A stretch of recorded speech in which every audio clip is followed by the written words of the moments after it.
This morning, Bryan Kohberger preparing for life in a maximum security prison after coming face to face with the families whose lives he shattered. You are gonna suffer, man. I'm shaking because I want to reach out to you, but I hope you feel my energy. Go to hell. At Kohberger's sentencing hearing, he was given 4 consecutive life sentences, part of a plea deal that allowed him to avoid the death penalty. One by one, family members of the victims, Kaylee Goncalves, Madison Mogen, Ethan Chapin, and Xana Kernodle, had their day in court. Her story was cut short by an act of evil. The father of Kaylee Goncalves turning the podium so he could address his daughter's killer directly. Your actions have united everyone in their disgust for you. Her sister taunting the 30-year-old former criminology student. No one is scared of you today. No one is intimidated by you. No one is impressed by you. No one thinks that you are important. I will call you what you are. Sociopath, psychopath, murderer. If you hadn't attacked them in their sleep, in the middle of the night, like a pedophile, Kaylee would have kicked your ass.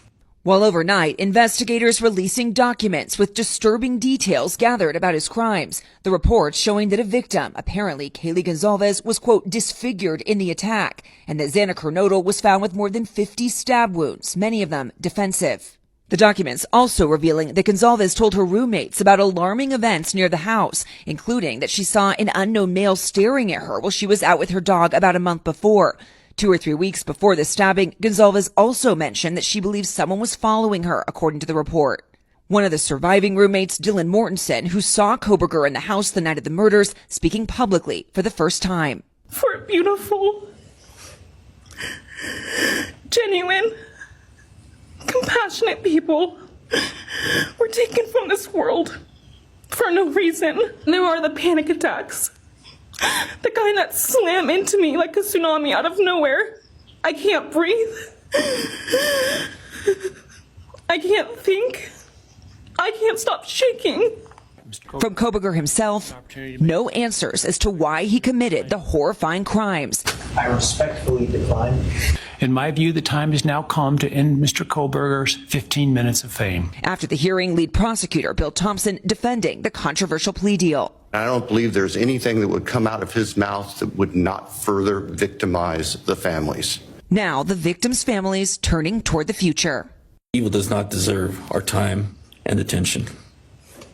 We are done being victims. We are taking back our lives. On July 23rd, 2025, at the Ada County Courthouse in Boise, Idaho, the families and surviving roommates of the 4 University of Idaho students murdered in November 2022, Madison Mogen, Kaylee Goncalves, Xana Kernodle, and Ethan Chapin, delivered moving and powerful statements during the sentencing of Bryan Kohberger, who pleaded guilty just weeks earlier. Surviving roommates. Bethany Funk tearfully shared, "I have not slept through a single night since this happened. For a long time I could barely get out of bed. But one day, I realized I have to live for them." Dylan Mortensen described panic attacks so severe she drops to the floor with my heart racing, my body reliving everything over and over again, adding resolutely, "He may have taken so much from me, but he will never get to take my voice." Family members' testimonies. Scott Laramie, stepfather of Madison Mogen, spoke through grief, saying, "As for the defendant, we will not waste the words, nor will we fall into hatred and bitterness." Steve Goncalves, Kaylee's father, delivered a scathing rebuke. "You were that careless, that foolish, that stupid. Master's degree? You're a joke." Olivia Goncalves, Kaylee's sister, fiercely condemned Kohberger, calling him a sociopath, psychopath, and murderer, and adding, "If you hadn't attacked them in their sleep, Kaylee would have kicked your FING ass." Forgiveness amid pain.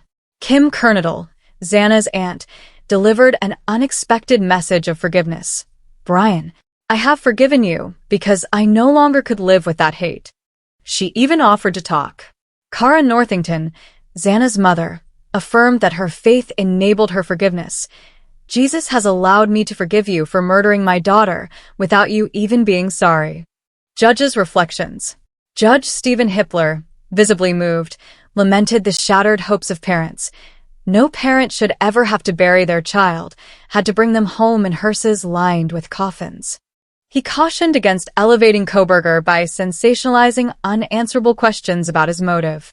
Brian Kohberger, a 30-year-old former criminology PhD student from Washington State University, pleaded guilty on July 2, 2025, to 4 counts of first-degree murder and 1 count of burglary via a plea deal that avoids the death penalty.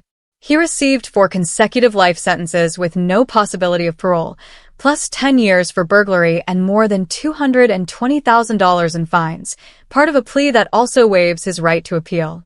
Investigators linked him to the crimes through DNA on a knife sheath, surveillance footage, phone metadata, and online purchases. With Kohberger's motive still shrouded in mystery, the family's emotional testimonies underscored how the case transcended legal decisions. It marked a profound human reckoning.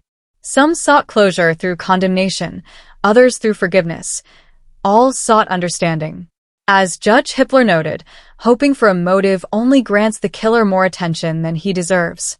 This hearing brought forth a tapestry of grief, outrage, resilience, and grace, illuminating both the weight of the loss and the power of storytelling in seeking closure. For more news facts like this, please don't forget to like, comment, share, and subscribe to the channel.